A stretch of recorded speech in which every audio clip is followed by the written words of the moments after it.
Hello all. Data science and machine learning के projects की series में ये सबसे पहली वीडियो है। आज हम समझने वाले हैं एम्प्लॉय टर्नओवर प्रिडिक्शन। हम ये देखने वाले हैं कैसे हम एक मशीन लर्निंग मॉडल क्रिएट कर सकते हैं जो हमें हेल्प करे प्रिडिक्ट करने में एम्प्लॉय टर्नओवर। अभी एम्प्लॉय टर्नओवर होता क्या है, इसको एक एग्जांपल के थ्रू समझते हैं ताकि ये कॉन्सेप्ट हम इजीली समझ पाएँ और अंडरस्टैंड कर पाएँ कि क्यों, why we have selected this project। And data science और मशीन लर्निंग से data science and machine learning से हम किस टाइप के प्रॉब्लम्स को सॉल्व करते हैं। एक्चुअली अभी होता क्या है, हमें डेटा साइंस और मशीन लर्निंग के प्रोजेक्ट्स तो बनाते हैं, बट हम डेटा साइंस और मशीन लर्निंग के प्रोजेक्ट क्यों बना रहे हैं, वाई वी नीड इट, ये किसी को नहीं पता होता, सिर्फ प्रोजेक्ट्स बनाने जी।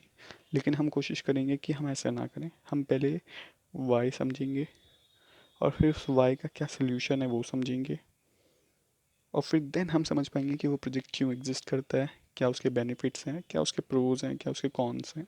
ठीक है। तो सबसे पहले हम एम्प्लॉय टर्नओवर, हम ये समझेंगे कि एम्प्लॉय टर्नओवर होता क्या है और कैसे हम इसमें मशीन लर्निंग इम्प्लीमेंट करने वाले हैं। फॉर या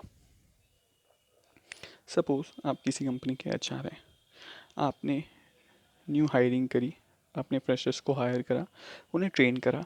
जनरली ट्रेनिंग का टाइम पीरियड होता है 6 to 12 मंथ्स का। आप उन्हें एक ईयर तक उन्हें ट्रेन करा, उन पे इन्वेस्ट करा, उन पे आपने अपना टाइम एंड इन्वेस्ट मनी, दोनों इन्वेस्ट करा, टाइम एंड मनी, दोनों चीज़ें आपने उन फ्रेशर्स पे इन्वेस्ट करी। बट सडनली क्या होता है, एक दिन उनमें से कोई बोलता है, सर मज़ा नहीं आ रहा, मेरी क्राइम पेट्रोल में जॉब लग गई है, मुझे आपकी ये जॉब नहीं करनी है, आई एम गोइंग। अब क्या होगा, आपने इतना टाइम, इतनी एनर्जी, इतना सब कुछ उस पर इन्वेस्ट करा और वो महाशय कहते कि मज़ा नहीं आ रहा है, मेरे को जाना है, मेरी कहीं क्राइम पेट्रोल में जॉब लग गई। अब एज अ ओनर, हमारे ओनर सेठ जी क्या कहेंगे, निकल जा मेरी नज़रों से, अगर मुझे पहले ही पता होता तो इतना गिरा हुआ है तो तुझे मैं अपने यहाँ नौकरी नहीं देता। एम्प्लॉय का क्या है भाई, उसे तो पैसा पैसा पैसा चाहिए और थोड़ी बहुत सेल्फ रिस्पेक्ट चाहिए। एम्प्लॉय टाटा बाय बाय, सेठ जी आ गए हमारे टेंशन में। सेठ जी के मन में एक सवाल उठा, ये वो सवाल है जो हम इस पूरे प्रोजेक्ट में समझेंगे और प्रोजेक्ट का बाय है। ये वो सवाल है, 1 साल से इन लोगों को ट्रेनिंग दी ताकि ये मेरे काम आए, लेकिन ये तो इधर से सीख के कहीं और चले गए। हे ऊपर वाले, कुछ ऐसा चमत्कार कर जिससे मुझे पता चल जाए कि इनमें कौन छोड़ के जाएगा, कौन छोड़ के नहीं जाएगा। तो क्या ऐसा कुछ हो सकता है? बिल्कुल हो सकता है। आप बोलेंगे बन जाएगा, ऐसा कुछ बन सकता है? हाँ जी, बिल्कुल बन सकता है। यहीं पर आप अपना मशीन लर्निंग, अपना डेटा साइंस की नॉलेज को लाते हैं। ठीक है। एज अ डेवलपर आप कुछ उन्हें क्रिएट करके देते हैं जिसमें कुछ फील्ड्स होंगी, उन फील्ड्स का जो भी इंसान यूज़ कर होगा वो उस पर वैल्यू एंटर करेगा, and based on this data we will try to predict whether the employee will leave the organization or will not leave the organization। ठीक है। तो अब ये एम्प्लॉय टर्नओवर वाला समझ गए हैं कि एम्प्लॉय टर्नओवर होता क्या है। एम्प्लॉय टर्नओवर बेसिकली का मीन्स होता है कि प्रिडिक्ट करना who will leave the organization. ठीक है। एम्प्लॉय टर्नओवर मीन्स आपका जो एम्प्लॉय है वो आपकी कंपनी को लीव कर रहा है, इसे बोलते हैं एम्प्लॉय टर्नओवर, एम्प्लॉय चर्न भी कहते हैं। और एम्प्लॉय टर्नओवर प्रिडिक्शन का मतलब होता है कि प्रिडिक्ट करना कि कौन सा एम्प्लॉय आपकी ऑर्गेनाइजेशन को लीव करेगा, कौन सा एम्प्लॉय आपकी ऑर्गेनाइजेशन को लीव नहीं करेगा। इससे क्या होता है, जो एम्प्लॉय लीव करने के जिसके ज़्यादा चांसेस हैं और अगर आपको लग रहा है कि ये एम्प्लॉय लीव कर सकता है तो आप उसे इंसेंटिवाइज, आप उन्हें इंसेंटिव दे सकते हो, आप उनसे कम्युनिकेट कर सकते हो, वन ऑन वन कम्युनिकेट कर सकते हो, 1-to-1 सेशन रख सकते हो उनके साथ और देख सकते हो कि क्या वो रीज़न है, क्या वो फैक्टर्स हैं जिसकी वजह से वो लीव करने का सोच रहा है। ठीक है। और ये हम कैसे प्रेडिक्ट करेंगे, हम कैसे बताएंगे, ये हम एक वेबसाइट बनाएंगे और उसमें हम मशीन लर्निंग एल्गोरिथम यूज़ करेंगे उस वेबसाइट को जो भी HR या कोई भी यूज़ करेगा, एम्प्लॉय की डिटेल्स एंटर करेगा और फिर वो ट्राई और फिर प्रेडिक्ट करेगा, मशीन इसमें प्रेडिक्ट करेगी कि वो एम्प्लॉय लीव करेगा या नहीं लीव करेगा. It's a kind of analysis based on the some of the factors which influence the employ. ठीक है. नेक्स्ट क्या होगा, ये प्रोजेक्ट हम बनाएंगे कैसे. इसका जितना भी कोडिंग पार्ट होगा वो हम गूगल कोलैब में करेंगे. गूगल कोलैब अभी के लिए आप समझ सकते हो आपका कोड एडिटर है जिस पे आप अपना सब कोडिंग का काम करोगे. एनविल, ये बहुत इंटरेस्टिंग है.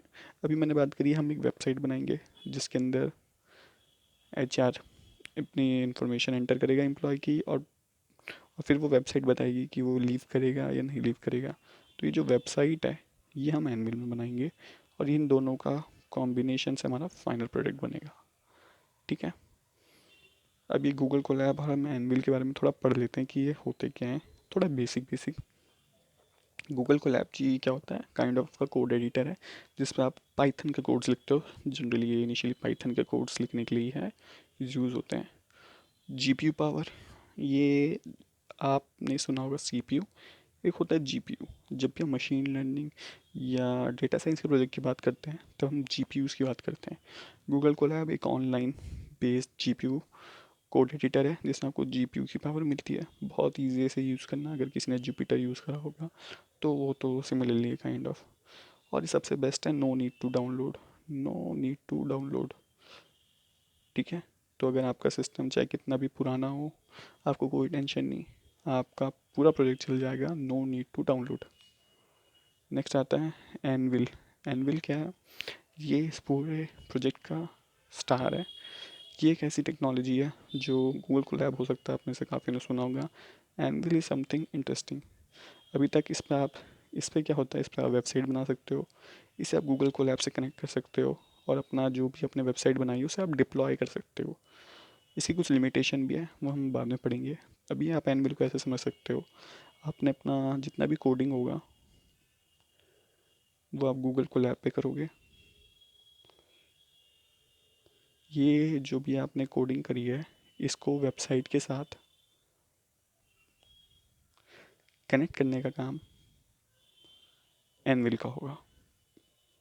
ठीक है. तो आपका गूगल कोलैब और आपकी वेबसाइट को कनेक्ट करेंगे एनविल इंटीग्रेशन के लिए, और ये वेबसाइट भी आप एनविल पे बना सकते हो. तो आपको ये भी डाउनलोड नहीं करना.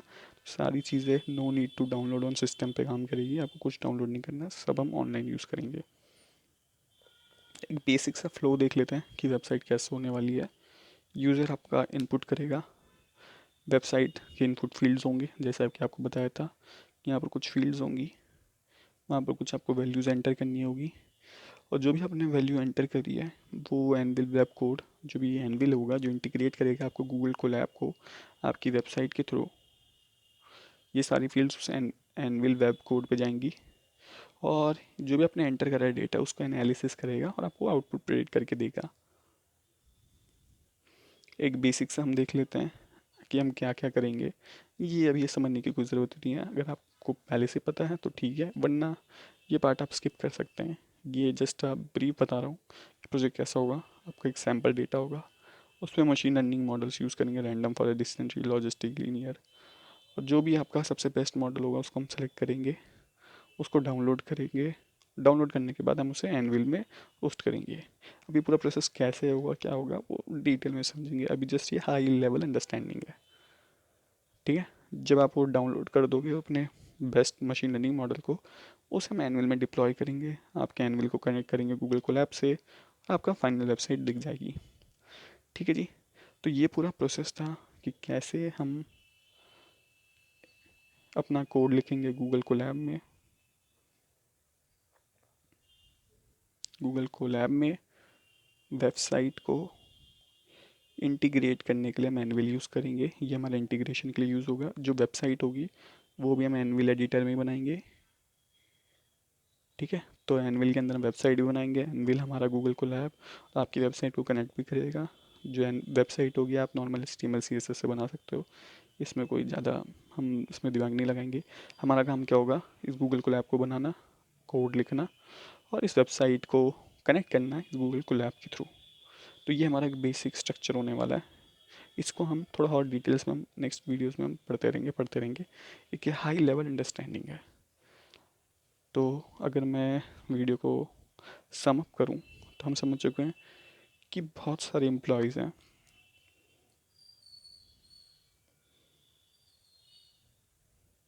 उनमें से कौन सा एम्प्लॉय लीव करेगा, कौन सा लीव नहीं करेगा, ये जानना क्यों इम्पोर्टेंट है कंपनी के लिए। क्योंकि आपने एम्प्लॉयज़ पे इन्वेस्ट करा है अपना टाइम, अपने मनी, अपने रिसोर्सेज। तो आपके लिए जानना बहुत इंपॉर्टेंट है कि कौन सा एम्प्लॉय लीव कर सकता है ऑर्गेनाइजेशन।